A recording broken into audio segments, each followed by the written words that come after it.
We are here today for real questions or ask the pastor. What question can you throw at us? And so on the live stream, if you want me to address something today, feel free to send that in. We'll do a quick promo today. This coming Sunday night is the first of our Living Hope series for those of you who are living with an addict or working with someone who's in addiction and struggling. We want to expand what we're doing to help out with that.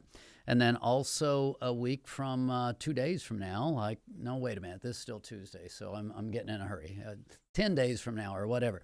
On Saturday, the 23rd, is our invitation to healing, and where we really will work with women who have gone through a sexual trauma and need healing. And so looking forward to those events. The following week, our prayer breakfast. A month after that, we have our Overcoming Retreat. We'll talk more about those as time goes on. Kimberly, it's great to have you with us. Hey, yeah, we almost didn't get on here. We were laughing.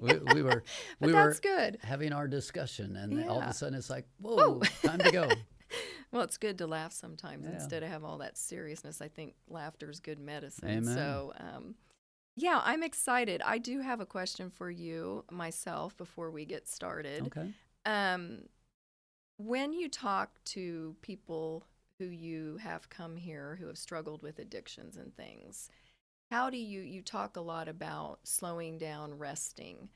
How do you suggest to those types of people or to anyone who has that kind of thing going on? It doesn't come natural to do that. So what would just be some simple little ways that you would say that someone could start doing that if they feel that way?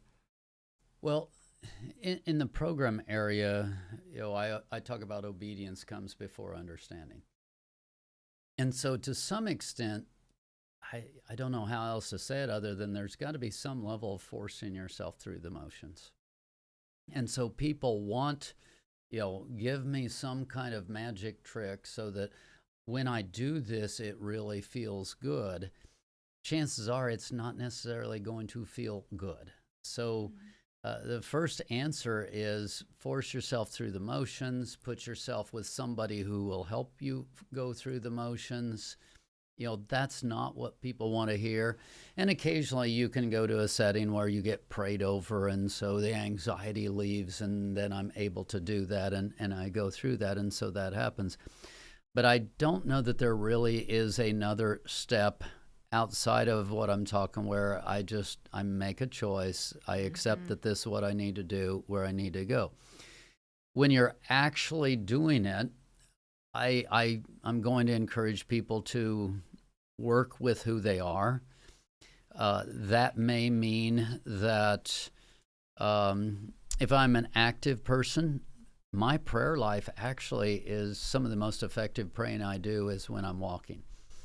So when I'm talking about going with who you are, there are people who are nature people. So for me to slow down, I need to be connected with nature. I need to be doing things. For me to slow down, I actually don't slow down. Maybe I go for a walk. For me to, if my brain is incredibly active, I get out my pen and paper and I take notes and I do a to-do list, not so much to do it, but to get it off of my plate. If I can get it written down, then I can hopefully do the activity. Okay, once I write it down, I can make an agreement with myself that once I've written it down, I can slide that off to the side. And so now then I can get back to, okay, I'm going to work at slowing down. I'm going to work at getting to a place of quietness. That can be effective.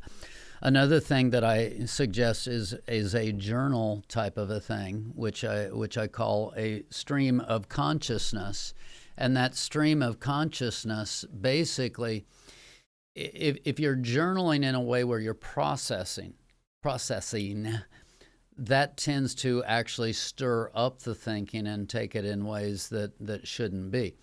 But if I'm doing a stream of consciousness, and I'm just kind of writing what comes to my brain, I'm choosing not to analyze. I'm choosing not to think. You write slower than you think. So at some point, your brain naturally starts to slow down, and it slows down to the level of your ability to write. And next thing you know, you're starting to see words, and you're spelling words, and et cetera. And again, don't worry about the punctuation. This is a stream of consciousness thing. So that can actually be a good technique to begin to slow your brain down. And at some point, as it starts to slow down, then you can put your pen down and you can stop. And you've already started that process of slowing down. So now I have a much better chance of taking that next step to where I can actually take a deep breath. There are people who are worship people. And again, some people don't know anything about Christian music. But if you can get a style of music that will also slow you down, take you into worship, and you can involve the worship element, that ends up being good. Occasionally there's a speaker that really works with you, etc. So probably the best advice out of just doing it and forcing yourself through and forcing yourself to get quiet is to begin to understand who you are and the kinds of things that potentially would work for you. Handful of different ideas for you. Yeah, I love that. I like that you said work with who you are. I think sometimes we look at other people and think, oh, I ought to be able to get there the way they did. And I like your suggestion and that it is almost forced through, initially, because it probably does feel very uncomfortable, like anything else would. I talk about normal a lot, and much of your conscience actually functions off from normal. So if I'm used to 100 miles an hour, slowing down and stopping will just feel wrong. And I don't know any other way to change that other than you've got to change your normal. So you have to force yourself through some things. Yeah, and that makes sense because I know when I was learning years ago, because of my cortisol and levels being so high and just, it just was one of those things where I just all of a sudden thought of the story of the tortoise and the hare, and I heard slow and steady gets you there. You don't have to be going at this full running pace constantly and wearing yourself out. And so that was one of the things that kind of helped me was just recognizing, oh, I need to slow down right now, admitting it and just taking a breath and going, okay. And so I like that you said that. That's awesome. Cool. We have a question here that says, why is forgiveness sometimes so difficult, and how can one speed up the process? And we were just talking about slowing down. Speed up the process, maybe I'll go backwards here, many times isn't the smartest thing to do. Most of the time, if you try to speed up the process, you actually slow down the process because you'll do it at a lower level. It'll show back up again. There are a lot of things like that. I have a chapter in the Dead Dogs book that I call Life Choice. And that life choice, there are things that you forgive that are just incidents. But there are things that you're trying to forgive where the idea of forgiveness to that other person just feels wrong because it so deeply violates your core values. If I'm trying to forgive in an area where my core values are really high and I feel justified in my unforgiveness, to try to do that one quickly is virtually impossible.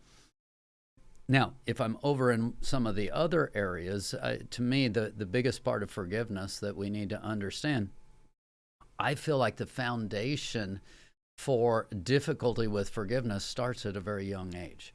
What do we teach people? We teach people, the 3-year-olds who are fighting, okay, tell her you're sorry, tell him you're sorry, and okay, now let's tell each other that it's okay now, we're all good now. And we lay in a foundation for forgiveness where it's kiss and make up sort of a thing, where everything's just kind of brushed under the rug and it's all okay now and it's all good. Anything that is a significant forgiveness item, I don't believe you can do without what I call judging first. Now, judging not in the sense of condemning the other person, but there's a statement of what you did to me was wrong. It's all, there's nothing to forgive if we don't make that statement. And sometimes we make it out loud. Sometimes we're processing it to ourselves. We're not even interacting with the other person. So I have to go to that place initially of just, wow, what this person did to me was wrong. There's so much power in just making that statement. Then the next part of forgiveness, it's like, okay, it was wrong. It's not okay. And I'm not getting ready to declare it to be okay when I forgive. I'm actually going to transfer judgment to God. I mean, to me, this is one of the most powerful concepts that I teach. Forgiveness is not saying it's okay. It's I'm not equipped to judge. I don't know what that other person has been through. I don't know what they're struggling with. So I'm going to take my right to judge and I'm going to hand it off to God, because after all, I have sinned. I have fallen short. I do not want God to judge me critically. And the scriptures very clearly say that if we don't forgive others, God won't forgive us. So with the measure that I judge this person, it's going to be transferred back to me. So if I transfer the judgment to God and say, God, this situation, this person is in your hands, I'm literally setting myself up for leniency, forgiveness, etc. So just understanding the basic nature of forgiveness to me is so important. And that piece, that I'm not saying that what the other person did was okay. I'm transferring the judgment to God, and then I'm asking God to come. If there's pain, and there usually is in the forgiveness area, if there's pain, then I'm going to really concentrate on receiving, where I'm receiving the grace of God. I'm receiving healing back into myself. If I get that healing in from God, then all of a sudden now the forgiveness piece really is in the rearview mirror, because it's like, oh, wow, I had pain from this person. I handed it off. God ministered to me in my pain. Now I've made the complete circuit, and it really, if it happens again, hopefully I have confidence in the grace of God to show up again. I don't fear that same wound. And what I find with forgiveness, the way we do it, it's a tortured process. And now I'm looking at that person going, don't you ever do that to me again. And I believe that if you do the forgiveness process the right way, you should be able to look at that person and go, you know what? If you do it again, my God is there. His grace is greater. I don't want that to happen again. I want you to grow through that. I want you to get to a better place. I want the will of God for your life. I want you to experience and have good things. But if it happens again, I'll take it to God again. Okay, so from you saying that, do you think that it's possible for someone to forgive who doesn't know Christ Jesus or doesn't even or hasn't experienced forgiveness in their own life? It depends on what you're talking about. I differentiate between what I call human level forgiveness, and there are people who are pretty good at a human level of forgiving, let's be and let bygones be bygones and all of that sort of stuff. At a human level forgiveness, anyone is capable of that. But the deeper you get into woundedness, to where now we're not talking shallow forgiveness, we're not talking human level forgiveness, we're talking that deep supernatural peace, I just can't comprehend, I'll say it that way, how a person who doesn't know Christ, who doesn't know the grace of God, can walk through that level of forgiveness. About the best they can do, time heals all wounds. First of all, I don't believe that. I believe your spirit man collects things, and you have this eternal peace.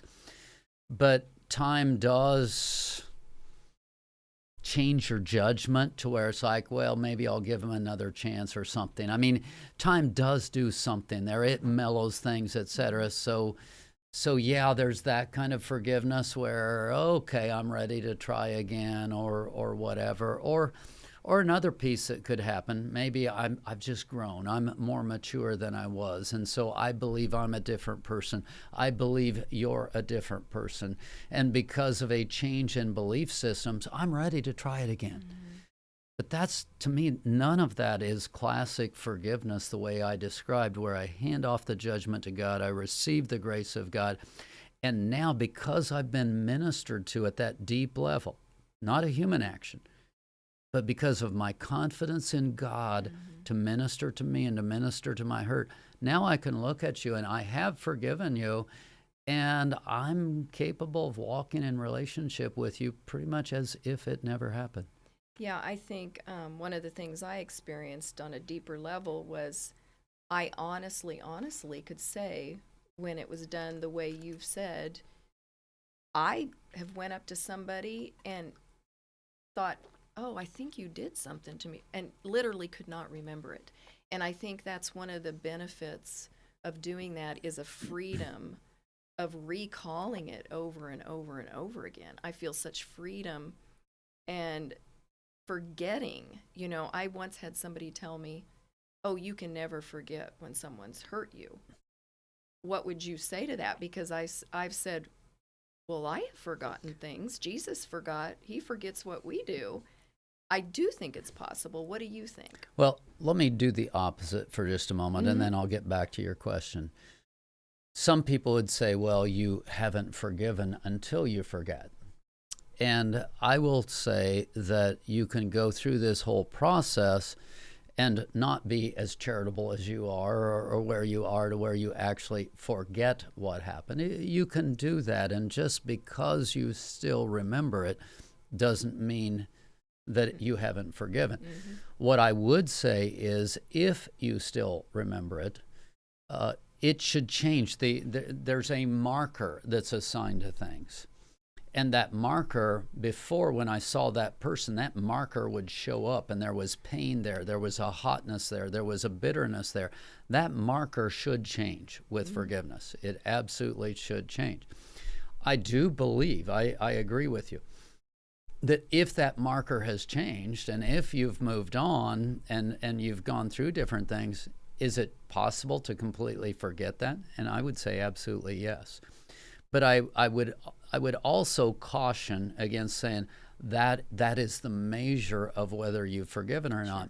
No, you can still remember it. You can still be aware of it. And in fact, I think there's times when God doesn't want you to walk into foolishness. And so the memory still is there. When I work with addicts, they'll come back to me. And basically, I've had so much practice that when they come back, I've really have worked at the forgiveness thing to where when they come back, I like to be able to have what I call an open heart. Now, don't do it perfectly, but I like to have an open heart where I'm looking at them right here, right now.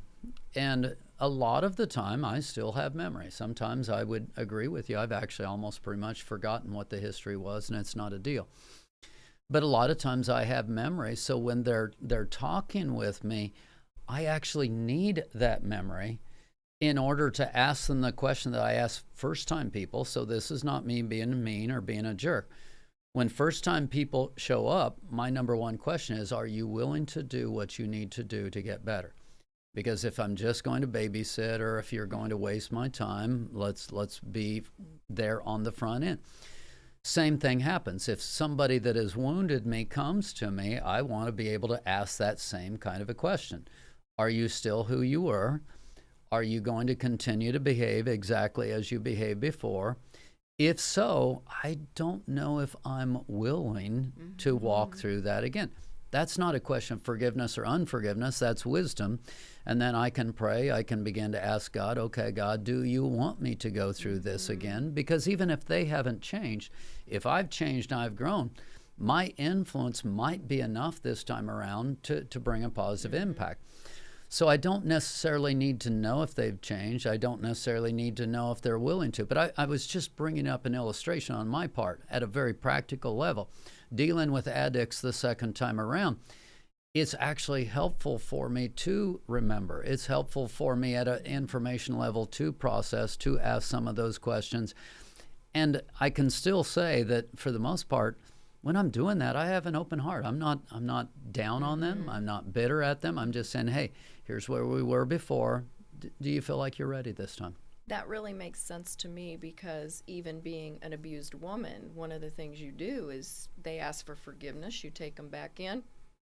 You don't ask those kind of questions, and they keep repeating it and repeating it. And I remember when that kind of shifted in my mind, where I've forgiven you, I accept you, but you don't have to be in my life anymore.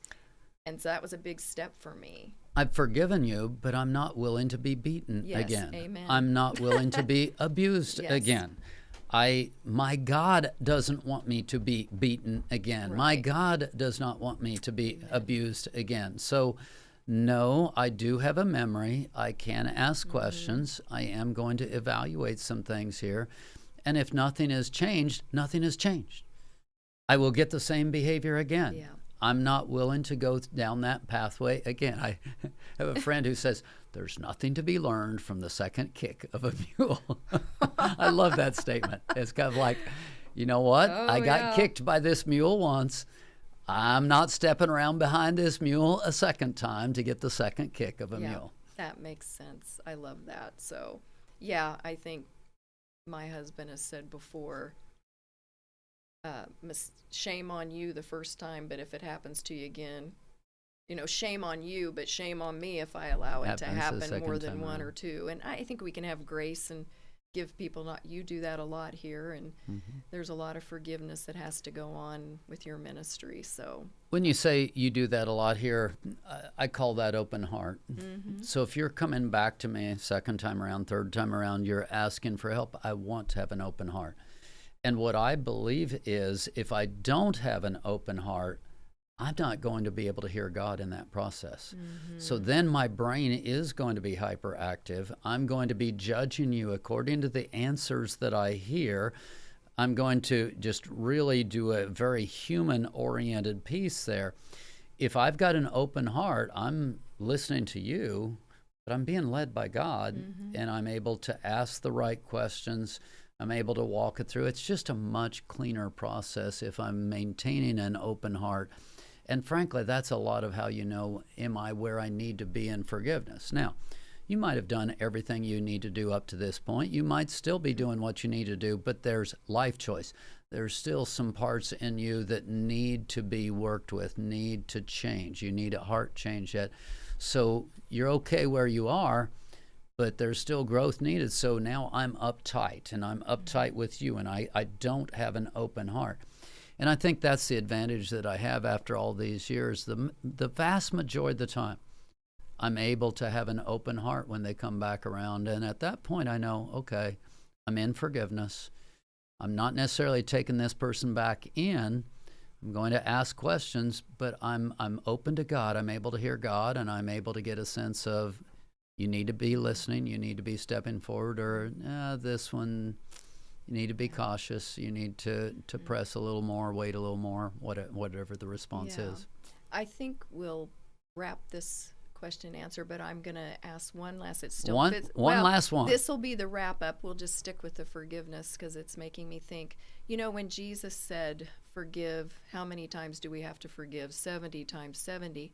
You can hear that when you become a new believer, or even been in, walking with the Lord for years. What would you say to the people who think that, gosh, I have to forgive 70 times 70? That is so many times.